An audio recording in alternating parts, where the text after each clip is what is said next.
சேலம் மாவட்டத்தில் நடைபெறும் நிகழ்ச்சிகள், முக்கிய செய்திகள், திருவிழாக்கள், அரசியல் செய்திகள், ஆன்மீக செய்திகள் அனைத்தும் தெரிந்து கொள்ள சேலம் நியூஸ் டுடே சேனலை சப்ஸ்கிரைப் செய்யவும். சேலம் வலசையூர் மெயின் ரோடு வீராணம் பகுதியில் Vinayaka clinic, Vinayaka medical, Saravana hitech lab திறப்பு விழா நடைபெற்றது. இத்திறப்பு விழாவில் சேலம் திமுக அயோத்தியா பட்டினம் வடக்கு ஒன்றிய செயலாளர் ரத்தினவேல் சிறப்பு அழைப்பாளராக கலந்து கொண்டு ரிப்பன் வெட்டி குத்துவிளக்கேற்றி திறந்து வைத்தார். மேலும் இதில் திமுக முன்னாள் கவுன்சிலர் அசோகன், ஏடிசி ராஜேந்திரன், இளைஞர் அணி தயாநிதி, சிவா என்கின்ற சிவகுமார், அயோத்தியா பட்டினம் வடக்கு ஒன்றிய இளைஞர் அணி சரவணன், பெரிய வீராணம் கிளை செயலாளர் பிரகாஷ், வீராணம் முன்னாள் ஊராட்சி மன்ற தலைவர் சக்திவேல் மற்றும் மருத்துவர்கள், செவிலியர்கள் கலந்து கொண்டனர்.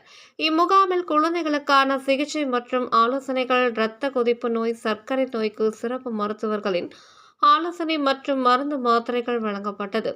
கண் பரிசோதனைகளும் செய்யப்பட்டது.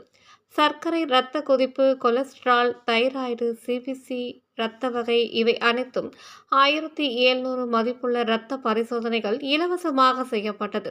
மேலும் இதில் ஸ்மார்ட் வே வெல்னஸ் கம்பெனியின் சார்பாக சேலம் மாவட்ட சேல்ஸ் லீடர் கலந்து கொண்டு இலவசமாக மருந்து மாத்திரைகள் வழங்கினர். இதில் ஏராளமான பொதுமக்கள் கலந்து கொண்டு பயன்பெற்றனர்.